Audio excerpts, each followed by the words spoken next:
The various leaders that we had, they were all controlled by Nigel from behind the scenes until eventually he ran out of people to control because they got fed up with it. It was always the power behind the throne. Anyone that had any ability or seemed to be a threat to him had to be removed. One of the problems we had as spokesman is that he would make policy up on the hoof in front of the microphone. So you'd spend an enormous amount of time working out a policy, and then you'd find he'd go on the air and say something completely different.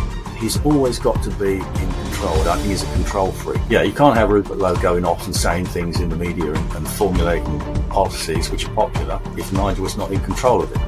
I'm sure that's the reason why he's had to go. All he's ever wanted to be, in my opinion, my estimation, is a Tory. The party was intended to be crashed. It's done its job. It's got the referendum. Now's the time to crash it. You've reached the same conclusion. Catherine Blakelock, I think, reached the same conclusion. I know dozens of people who think exactly the same thing just by observing events, not because they've been persuaded by me or anybody else, but they've watched his performance over the years. They've watched what's happened gradually, and they're watching what's happening now, and they're saying, this is controlled opposition. Hello, and welcome to the Jolly Heretic. I have a very special guest for you today. In light of all of the internal fighting that is happening with regard to Nigel Farage and Rupert Lowe in the Reform Party, I have with me Mr. Gerard Batten, who was a UK Independence Party member of the European Parliament between 2004 and 2019. During much of this period, of course, Nigel Farage was the leader of the UK Independence Party, and who also was leader of the UK Independence Party himself between 2018 and 2019. Gerard, hello. Hello there, Ed, and thank you very much for inviting me on. It's a pleasure to talk to you. So tell me, when this split, or whatever we want to call it, this meltdown started happening in Reform, having known Nigel, of course, and worked with him for a very long time, what kind of thoughts started, what kind of memories, what sort of things started going through your head? Well, it didn't surprise me in the slightest, Ed, because we'd seen this type of thing many times before over the years in UKIP, right from the start. And don't forget, UKIP goes back to 1993. I don't know, maybe very quickly, just to set the scene, Dr. Alan Sked at the London School of Economics set up the Anti-Federalist League to combat the Maastricht Treaty, the Treaty on European Union. Me and Nigel joined that both at the same time, along with a number of other people, in about March 92. Well, obviously we needed to change the name. They accepted my suggestion back in September 93 to call it the UK Independence Party. And we went on from there. Nigel had a coup d'etat against Sked in 97 after we had a disastrous election with revelations in the media. And Nigel was forced out. And since then, or onwards, Nigel was either controlling the leader, and eventually he was forced to become the leader himself. But the various leaders that we had, Michael Holmes, I think, was the first one after Sked, followed by Geoffrey Titford, then Roger Knapman. They were all controlled by Nigel from behind the scenes until eventually he ran out of people to control because they got fed up with it. So how did that work?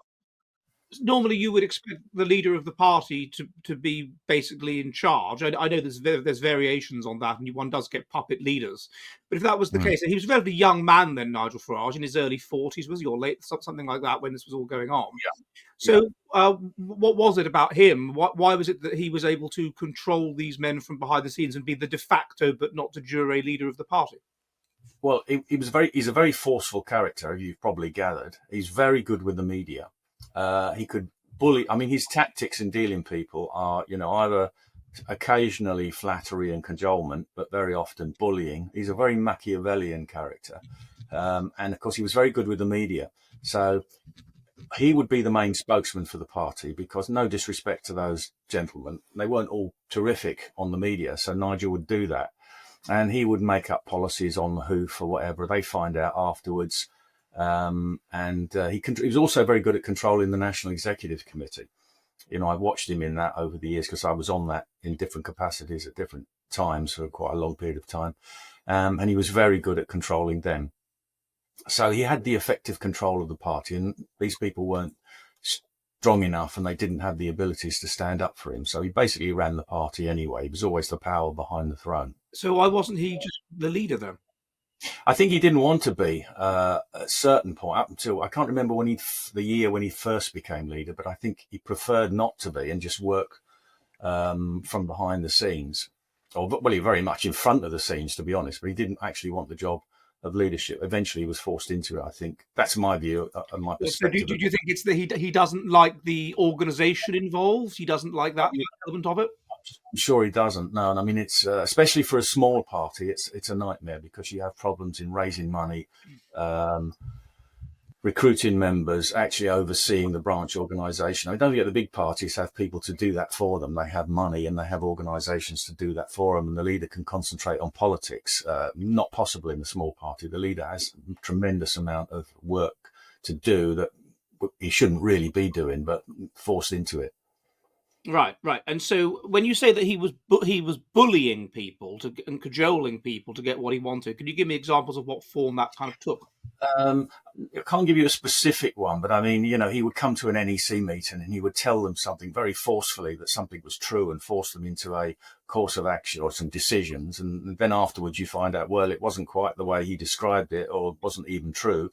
But by then the decisions had been taken, they were in the open and there was nothing anybody could do about it. I saw that on many occasions. And he would get things turned around. For example, I remember on one occasion we had a review of our constitution, because we had a constitution right from the start, right from the earliest days. And in that constitution, one of the provisions was that we were committed to free trade. And at an NEC meeting where this review was going on, I said, well, you can't have that in a constitution because it's not a principle, it's a policy. Now, it may well be great and you may want to do it, but it's not a principle that you have in a constitution. So they said, okay, we'll take it out. At the next NEC meeting, which I wasn't at, I then found out that he turned up and he's a big in favour of free trade. He got it put back in. So he was able to get these people to change their decision from 1 month to the next quite easily. And I did that on numerous occasions with different things. And why I was it mean, then? Sorry. sorry, no, carry on.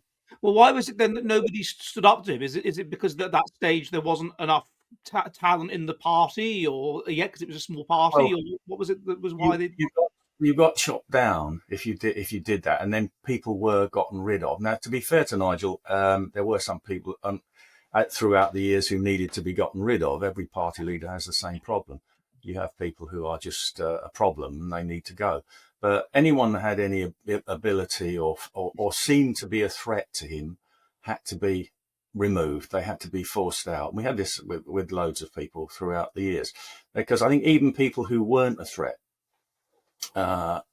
if he perceives them that way, then something has to be done about them. Personally, I was surprised that I survived as long as I did in UKIP. And I think the reason I was able to do that was because I had a lot of following amongst the ordinary members and the branches. I made a point of visiting the branches, talking to them, and also providing ammunition for them, because one thing they were all short of were actually policies and arguments. And I did an enormous amount of work on security and defence. I was a spokesman for that for about 5 years. Home affairs and immigration, law and order, I was a spokesman on that. And then I kind of self-appointed myself as the Brexit spokesman. And I did an enormous amount of work, which I disseminated out to the branches. And they appreciated that, because soldiers in the front line need ammunition and they weren't getting it from the centre. Mm-hmm. And I think that's why I was quite popular. And I think when he got rid of Godfrey Bloom, now when was that? That was 2014, I think. It wasn't just prior to that. Then I think he would have liked to have gotten rid of me, but it was probably considered politic not to, but to leave me there, because getting rid of Godfrey and me at the same time, we were, a couple of the most popular MEPs that the party had amongst the rank and file. Yes, I interviewed Godfrey, of course, about this, and he made a similar point that Nigel. The problem is that the metaphor he used was it's like leading an army, and if you lead an army, or indeed any organisation, on the one hand you've got people that are up and coming and trying to get your job, but on the other hand, those are the people that are going to be talented and who will be able to take your job if you get shot, as it were. This is the quality captain that can replace the major when the major is leading the men into battle at the Somme or something and gets shot. So it seems to me basic leadership that you have to be able to strike that balance somehow, whatever combination of inducements, of rewards, of threat, whatever. But you have to strike that balance to keep those people on board. And you give me the impression that he seems very bad at striking that balance. Yeah, I mean, I've met very few people throughout my long career before I joined UKIP and in UKIP who I would describe as leaders. But it seems to me they've got certain characteristics. One is they're very good at what they do, and they, by and large, can do what they're asking their subordinates to do.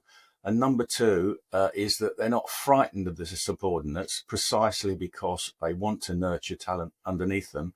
And number three, they will defend their subordinates if they get into legitimate problems. And I think they're the three key things in leadership. Well, Nigel is very good at what he does, excellent at what he does, and I can say a bit more about that if you want. But he doesn't nurture people underneath him because I think he feels threatened by them. And he doesn't defend people if and when the occasion arises when they legitimately need to be defended. Yeah, so let's go into that before we go back into the flaws. What because a lot of people have interviewed are saying, a lot of people online now are saying very negative things about Farage, but yet he's achieved quite a lot. So what would you say are his key qualities? Right. Well, he's a fantastic campaigner, and he was from the start. He's a very good debater. He's got a terrific memory for facts and figures and arguments, and you can see it at work. And I've often watched him, and I thought, well, I know quite a lot, but I couldn't do what he does. And you would have seen this in the referendum campaign. He was the best spokesman on the Leave side. He wiped the floor with Nick Clegg, if you remember that Channel 4, I think it was on Channel 4 debate. David Cameron refused to go on with him because he knew he'd get beaten, because David Cameron didn't have a legitimate argument for staying inside the European Union. And Nigel was in command of all the facts. So he's very good at that. He was also quite good at getting money out of rich people, because every party needs donors. And he was also very good at spending it, not always wisely, but that's another story. But he was quite good at fundraising. And of course, when he goes on the TV and he gives a very convincing message, it's good at bringing in new members. So there is positives. It used to be said about him by different people in the party that he was the best salesman in the organisation, but that doesn't make him MD material. You don't make the best salesman in a company the managing director, or sometimes it happens and it's not always a success because they're two different talents. The MD has to be very effective. They also have to be diplomatic. And that isn't necessarily what a prime salesman does. He focuses very much on bringing in the next sale. When you were leader of UKIP, you did something which I regarded, which some would say was quite brave, or some would say, I don't know, some would criticise it, but certainly some would say it was brave, which is that you tried to open up the tent of UKIP to other popular right-wing influences. Should we put it like that? First of all, I'm not keen on the right wing, because I don't regard myself as right wing, or I don't regard what we stand for as right wing. I think these terms are a bit out of date now in the modern world. But you're quite right, because I wanted UKIP to be a genuinely populist party, which seems to me quite logical that a political party wants to be popular with the voters. Why have we got all the problems we've got across Europe? And had in the US until recently? It's because the government's policies are not popular, because they're not helping the people who elect them and who they're governing. Now, right from the start, in '93, it was intended that UKIP would have a full manifesto of policies, and we did, and probably got it stored somewhere in my archive. But we had a full policy, a manifesto of policies, because when we sat in that room in the London School of Economics and formed the party, we weren't under the delusion that we were going to form the next government at the next election. Our objective was to become a force in national politics, and at that point to persuade either the Labour Party or the Conservative Party to change their policy on the European Union by means of the electoral threat that we posed, which eventually, of course, that's how we got the referendum. And that was the objective. But we also knew that a one-issue party was not going to get votes. Now, okay, you could, as we proved, do that in the European elections, but that's because people were voting for or against the European Union in European elections. That's what they tend to do. Well, there's a tribal vote plus how people feel about the EU. So we knew we had to develop policies. He was never keen on policies. Now, I think 2015, when we did very well, we got about 12%, 12.9%, I think, of the national vote. We did have quite an extensive manifesto, which he didn't devise. That was, I think Diane James had a lot to do with that, along with somebody who was very good at writing policy. In fact, I think it was a bit too detailed, because my view on policy is you try to keep it as much about principle as about specifics, because if you did become the government, things change from day to day. So really you should be following a set of principles rather than specific policy, although of course you will have specific policies that you're going to adhere to. He's never keen on that. He would much rather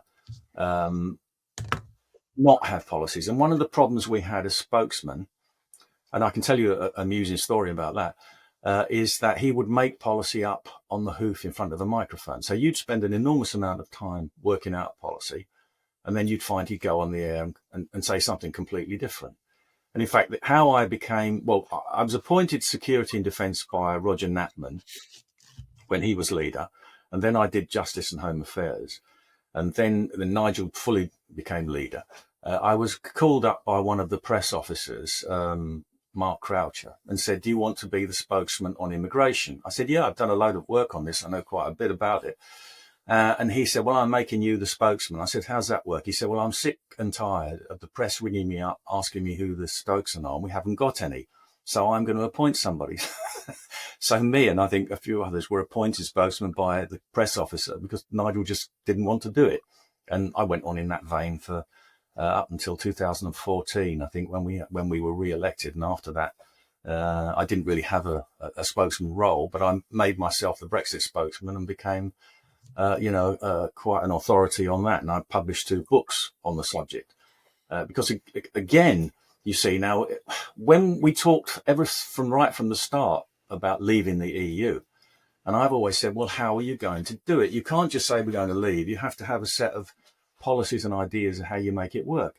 And I was adamant from the start that it should be, as the Labour Party was up until 1983, I think, was it 3 or 7, that you could only leave by means of unilateral and unconditional withdrawal. Because what Nigel used to say going around talking to meetings was, it's got to be an amicable divorce. Well, I used to say, well, why would they allow you an amicable divorce when they don't want to be divorced from you? So you're going to have to take the initiative and say, we've left and this is how it's going to work. And I wrote, as I said, I wrote 2 books on the subject. I wrote in 2017, when Paul Nuttall became leader, he made me the Brexit spokesman, and I wrote a detailed plan on it. But you could never get Nigel to adhere to this. It was all vague about how we were going to leave. And you've seen this ever since. When we did leave the European Union, nobody had a plan for how to make it work. And Mrs. May, of course, didn't want to make it work. Boris didn't want to make it work, which is why you've ended up in this not really left situation that we're in now, where we're still saddled with lots of EU law. We still pay them loads of money. I'm not up to date on the latest figures. And where our armed forces are being subsumed into the European Defence Force, which, if they get their way, looks like it'll take us into war with Russia, by what they're saying at the moment. So my view was, you have to have a very firm policy on that, but you also have to have populist policies. And this is, again, one of the main reasons that people voted to leave the European Union isn't because they sat down and studied the facts and figures about the economic costs, the financial costs, and also the democratic cost. I think what brought it home to people was the massive immigration that they were experiencing, and that they were effect that they was having on their lives and their employment prospects, etc. This is what swayed them and made them vote to leave. Not everybody. I mean, some people like me have always been opposed to our membership of the European Union. There was a lot of those about. So I think that was a key factor, but it always was. I mean, in 2004, if you remember that, Ed, when we had Kilroy Silk, Robert Kilroy Silk.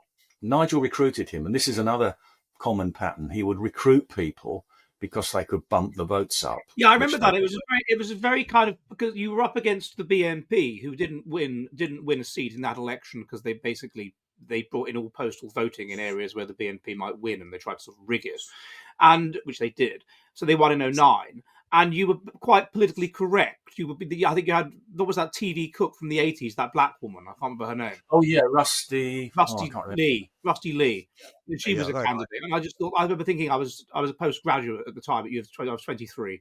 I remember thinking, God, this is getting silly. And yeah, you brought in Kilroy Silk, and I remember saying at the time, this hasn't worked in the past. So True Finns, the Finnish sort of nationalist, whatever, populist party, they brought in a guy. They'd earlier brought in a guy called Tony Halme. And he'd been elected a member of parliament. And it was disastrous, of course, and he fell out with the leadership and he wanted to be in charge and all this kind of thing. And then you had the Pim Fortuyn, who was this, in Holland, of course, who was this celebrity. He was well-known newspaper writer or whatever, celebrity academic in the Netherlands, sets up his own political party, gets himself shot, or gets shot. And then the party, the Pim Fortuyn party, is just a bunch of it totally falls apart, completely useless. I remember thinking at the time, this doesn't bode well. Kilroy Silk, he used to be a Labour MP. He writes outrageous things in the newspapers. I'm not sure about this, but again, they got him in. But anyway, yeah, carry on. Yes, 04. They get him in. I never have any time. I'm extremely disorganised. Things basically overwhelm me. I don't know why this is. It's probably some sort of genetic thing. I'm basically present-oriented, a fast life history strategist. I really should find out more. And in order to do so, I should probably read this book, Blueprint, by Robert Plomin. It's a fantastic book, and it looks at the genetics of our psychology, the genetic reasons why we have the kind of personalities we have, why we have the kind of intelligence we have. Maybe that would help me make sense of why I'm like I am. I should read that book. But the problem is, as we've established, I never have any time. So I don't really see how I can read it. Or so I thought, until I discovered Legion.com. What Legion.com does is it takes the most basic and interesting books, including Blueprint by Robert Plomin, and it summarises them into just 25 minutes, and then it allows you to listen to those books. That's my problem solved. Legion.com. And if you sign up today with the code TJH, then you will get 10% off. Legion.com, all the base knowledge from your phone straight into your brains. The reason that he brought in a lot of votes is because he'd had this very long program on the TV, on BBC, I think. And in fact, I was in the audience on one occasion. And he was very good because what he would do, he would allow the audience members to have their say. He might do something on crime or immigration or the EU. And the one I was on there was actually about the EU. And he would allow the audience to have their say. And he was very good at what he did. Nigel recruited him because none of the rest of us knew this was happening because we only found out anything after the event. And that was true for the whole of your time in UKIP. He'd never discussed anything with the MPs or the NEC. He just did things. So he brought Kilroy Silk on. I felt personally that transformed my chances of winning in London. I thought I was 60-40 going to lose. The minute the Kilroy Silk came in, I thought, the odds have changed. It's now 60-40 in my favour. And I got elected in London because one of the most important things in politics is being known. Doesn't matter whether people hate you, so long as they know you. You've got no chance of being elected if they don't know who you are. So you'll have a lot of people don't like you. You'll have a lot of people that do like you. But if they don't know who you are, you've got no chance at all. So he was, in a way, he was correct to bring in Kilroy Silk. The problem is he didn't, I think, understand what he was contending with. Kilroy Silk came in and he had very firm ideas. We sat down at the first NEC meeting and Kilroy Silk said, well, you've won now. You're on the crest of a wave. You've got to appoint 10 spokesmen on key major topics, the economy, farming and fishing, immigration, whatever. And you've got to go strong on immigration because the numbers then were pretty high. Even 20, 25 years ago, the numbers were pretty big. And Nigel, whoa, we don't want to do that. And Roger Natman, oh no, we'll get called racist. You can't do that. And I thought, well, Kilroy's speaking my language. I know we're not going to get anywhere unless we exploit this opportunity and actually have populist policies. So Kilroy Silk got pretty fed up pretty quick about not going anywhere and then launched his own bid for leadership. But the trouble was he was a bit of an egomaniac. He didn't listen to advice.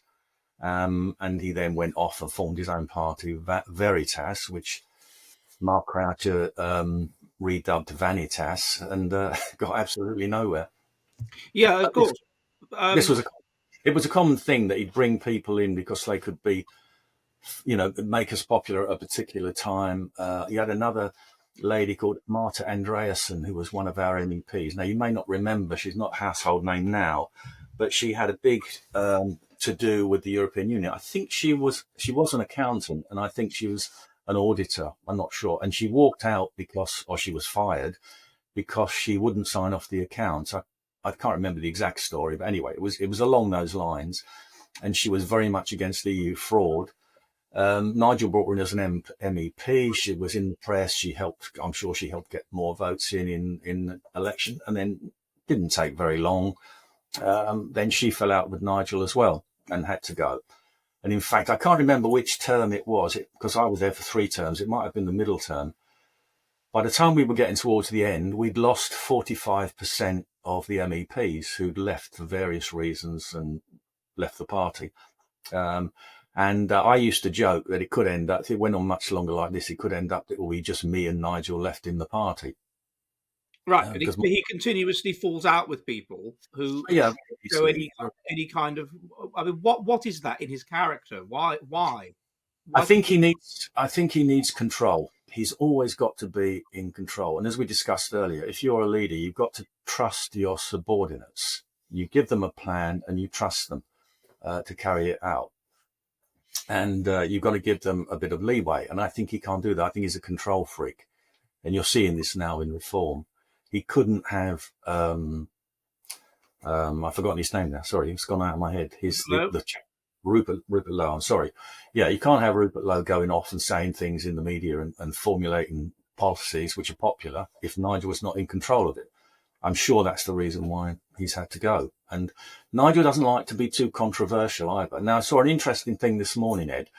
Gawain Taylor, his very long and loyal press officer, who was gotten rid of a little while ago, and I got on quite well with Gawain. In fact, he was my part-time press officer when I became leader because I couldn't afford a full-time one. Gawain was saying on a tweet that Nigel doesn't ride the crest of a wave; he comes in after. I've written this down, and you mentioned this with regard to Kilroy Silk. Kilroy Silk literally you quoted him as using this term "wave," and I was going to ask you about that. Kind of how brave is Nigel Farage? Because it strikes me that with regard to things like immigration, you have essentially the British National Party and those kinds of people doing the groundwork, getting annihilated, getting their careers ruined, getting prosecuted and put on trial, all that kind of stuff. They're the ones that are riding the crest of the wave. And then once that's kind of rendered discussing the idea that multicultural society, because you've got to remember in 2004 people were still like, oh, multiculturalism is great.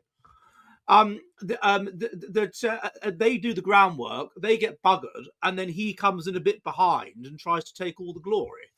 Yeah, I mean, to be fair to him, that is true. What you're saying is true. He waits to see when the bandwagon is passing and it's safe to jump on. But he's gone through an enormous amount of persecution just for being, for being the anti-EU spokesman and wanting to get us out of the EU. I know for a fact that he's had his car attacked. He's had the family intimidated when he's taken them out for a Sunday lunch. So just on that score, he's had a tremendous amount of persecution. So he is brave in that respect that he's had to put up with that, and he's gone on with it. I don't disagree. He has had. Equally, Douglas Carswell has told me that because of his involvement in the referendum campaign and so on, his daughter was asked to leave her private school. This is Douglas Carswell. Because the parents, they were all rich and thus voted Remain, was so upset that there should be the daughter of this leading Brexiteer at the school, and he had to put his daughter in a different school, young girl. I know that. Nigel doesn't talk about his private affairs much, but he did say once over coffee that he'd had to move his children out of school because they were being bullied by the other kids, and that was a private school, I believe. And so he had to take them, put them somewhere else because of his politics. So he has put up with an enormous lot, and he's brave on that front, and I'll give him his due because it's very Then there's unpleasant. the slightly braver thing of the people to the right of him having their houses raided by the police and being put on trial with potential for having 8 years in jail. So it's this niche. But yes, carry on. But when it comes to something like this, there are various issues that needed to be called out and said, this is all nonsense. It's not right. I mean, the man-made climate change one, for example, he doesn't really want to engage with that. The Islamic issue, he didn't want to touch. For example, give you an example, on the multiculturalism thing, back in 2006, I wrote an article for a magazine called The Myth of Multiculturalism. Very innocuous argument, I feel, just pointing out it's just a recipe for conflict in the future. And this got into the press somehow, and the BBC wanted me to defend it, but he put another MEP, David Campbell-Bannerman, on the Today programme to defend this argument. He wouldn't want me on there to actually talk about my own article because I would have given a vigorous defence of what I'd said in the article, which now, of course, is now common currency, isn't it, Ed? You know, we had, I think we had Macron. Was it Macron or was it Sarkozy? Actually, French presidents actually saying that multiculturalism had failed. I think Mrs. Merkel may have even said it. David Cameron may have said something about it. It's become common currency. But back in 2006, oh no, we can't talk about that. We mustn't say it. We must pretend that the problem doesn't exist.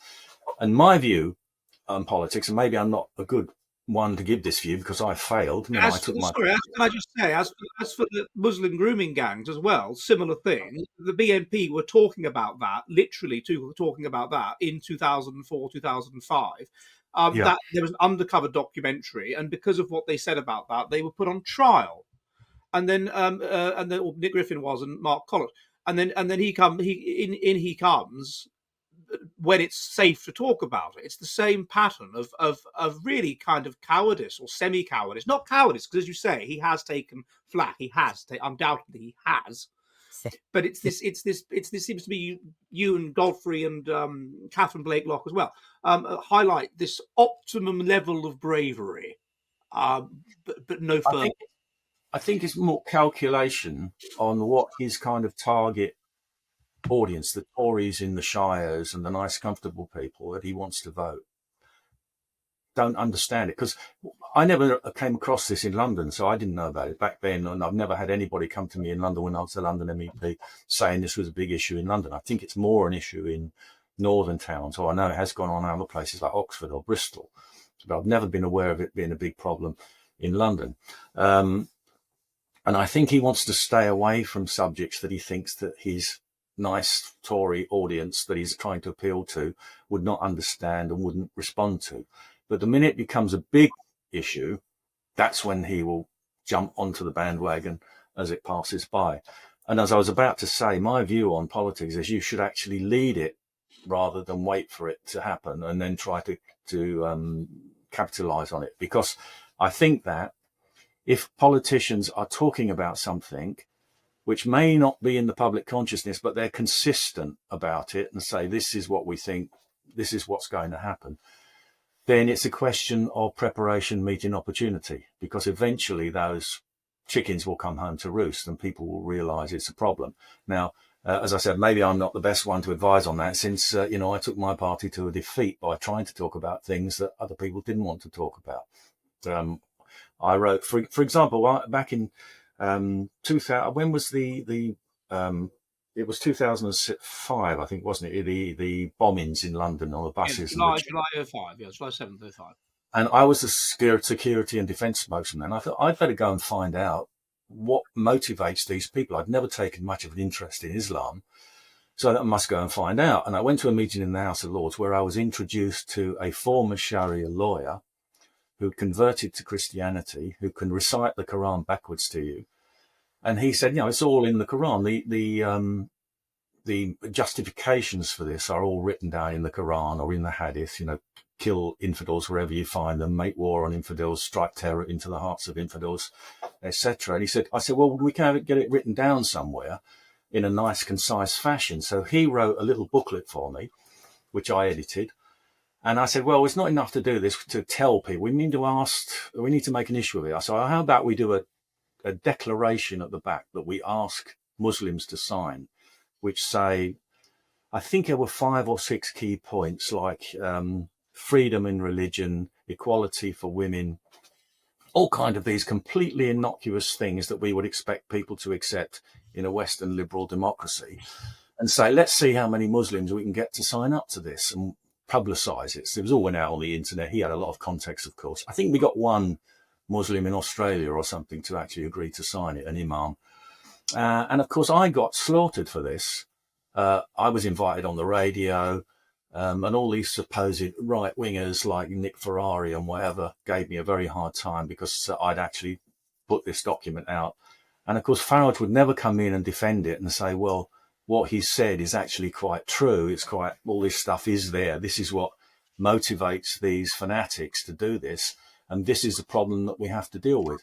I mean, as I say, I'm surprised I'm survived as long as I did. He didn't get rid of me because I was insistent on talking about these things. When I interviewed Catherine Blakelock, she made the very good point that he always seems to leave exactly the point when the party is doing really well and needs to be led further towards power. And there is a number of instances of this. They're on the cusp of a breakthrough almost. For example, doing really, really well at a particular 2009 or whatever it was European election, and so then he resigns as leader, supposedly to concentrate on fighting Buckingham in the election, which the following year, which he was never going to win. Then he comes back to being leader, Brexit and so forth. Brilliant, you got that now. You're winning. You're really getting somewhere. Then he resigns. And now at this point at which they're doing so well, he's really, really ballsed up. And this makes one think that he might be kind of controlled opposition, almost that he's been bought off, almost that this really is some kind of conspiracy. And again, with some other things Catherine said, I really wonder about that. What do you think? Well, I always thought that he was genuine about getting out of the European Union, because that's how we met in the first place, 33 years ago. He worked extremely hard at that, extremely hard. He made a lot of sacrifices to do that. And I think that was always genuine. Then we got to the stage of the referendum. And after that, things kind of changed. As you said, he walked away. UKIP at that point was on the crest of a wave because we just won the referendum. It was UKIP that won that referendum. It was UKIP that got the referendum because of the electoral threat. And it was really UKIP that won it, boots on the ground, Nigel on the TV, people going out, delivering leaflets, holding street stalls and doing that kind of thing. Don't forget, the three main parties were for Remain. Tory party allowed people to campaign for Leave if they wanted to, but there was very few of them, really. There were some key people. I mean, I worked with Andrew Rossendale in Rumford, and I'd run against him in the previous election, but I worked with him to get information out, and we did very well there. It was one of the high-scoring places for Leave. But most Tories either campaigned for Remain or they didn't do anything. Very few proportionally went out and campaigned for Leave. So you had all the main parties, you had all the media, most of the newspapers except for the Express were Remain. You had the international financial institutions like the IMF, the World Bank, etc. And you even had Obama come over and campaign, threaten us in our own country to tell us to remain or we'd be at the back of the queue for a trade deal, etc. And yet in spite of that, we won, although a narrow margin. I think it was almost 52 to 48. But at that point, I feel the job was done as far as he was concerned, because all he's ever wanted to be, in my opinion, my estimation, is a Tory.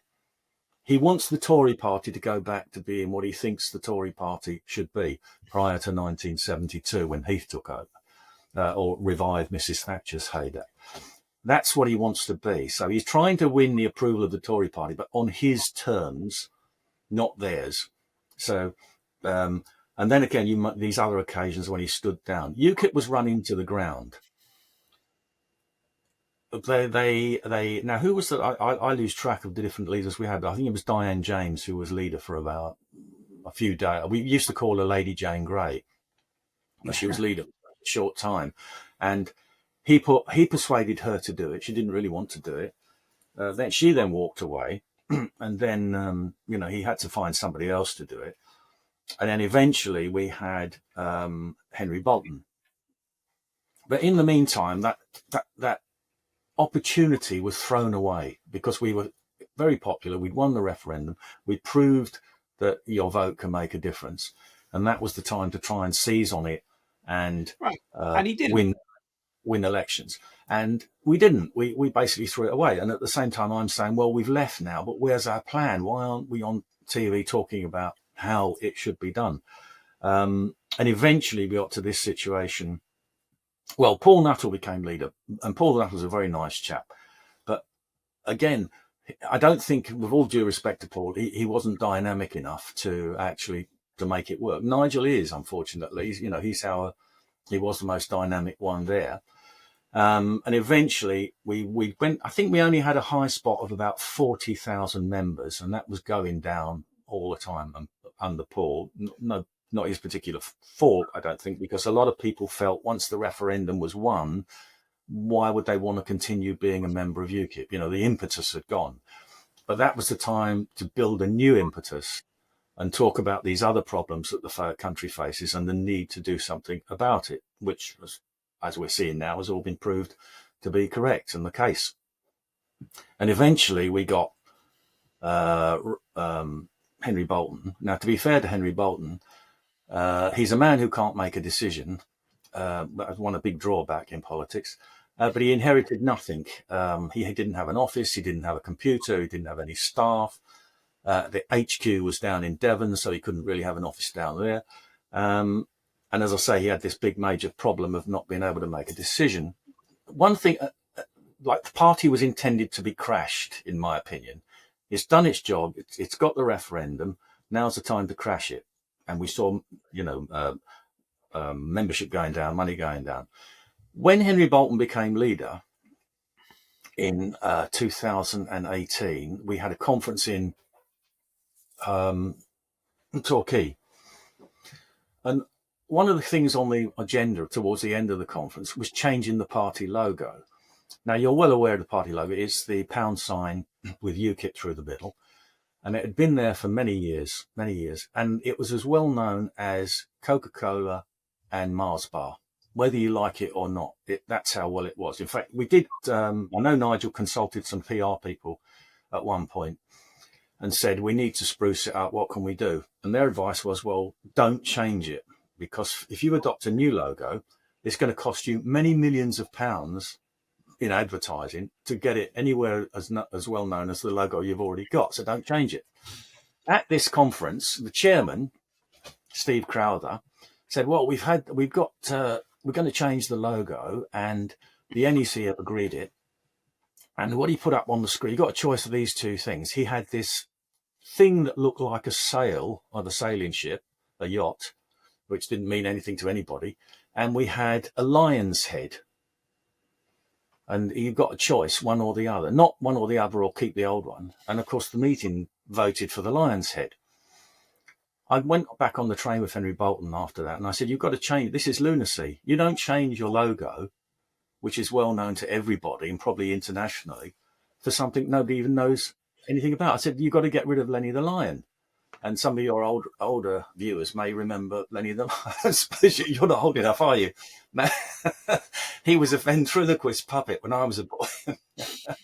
And I can't remember who used to work him, but anyway, it was a child. You're literally the same age as my mother, so yeah. Anyway, so I said, you've got to get rid of Lenny the Lion. Oh no, it's a decision of the NEC. So I went back to the office and I was on Twitter in those days, and I said, Lenny the Lion's got to go. Gawain rang me up and he said, oh, you've got to stop this. Henry Bolton says you've got to stop it. I said, look, this is madness. It's insanity. And I kept on. And then Henry rang me up, and it's the only time I've ever seen him angry, and he was shouting at me down the phone about this. I said, look, you cannot change a well-known party logo for something nobody knows when you're desperately trying to keep your members and your money. And in the end, I go, all right. So I stopped tweeting it. I said, why can't you get rid of it? Oh, because it's a decision of the NEC, and they've made that decision. The minute I was elected, I went to an NEC meeting and I said, Lenny, the Lion's going. Yeah, nobody murmured. Now, Steve Crowther, who was the chairman who made this proposal and got them to adopt it, he was supposed to be a marketing expert of some kind. That was supposed to be his background. Well, what kind of marketing expert would say to Mars Bar, well, we're going to call your chocolate bars Venus bars and we're going to put them in a light blue wrapper instead of a dark black one? Oh, yeah, sure, that's a good idea. Watch the sales of Mars bars drop through the floor if you suddenly did that. Well, yeah, I got very upset when they changed Opal Fruits to Starburst. Well, and Marathon to Twickers. Yeah, I mean, speaking of marketing, though, one of the things that you did when you were leader of UKIP is that you kind of embraced to some extent the Tommy Robinson faction. Now, in terms of marketing, some people would argue that because of his association with thuggery and so forth, anything which he touches seems low status. And people will often want to think that they're high status and will want to associate themselves with status. And that perhaps part of UKIP's success was that, unlike the BNP, which was definitely seen as low status and working class, it managed to associate itself with high status, peers of the realm, things like this, and thus people want to be part of it. So isn't that something that Nigel was right about, to keep people like that at arm's length? If I can explain how this came about. When I took over as leader... Are you ready for the future of the West?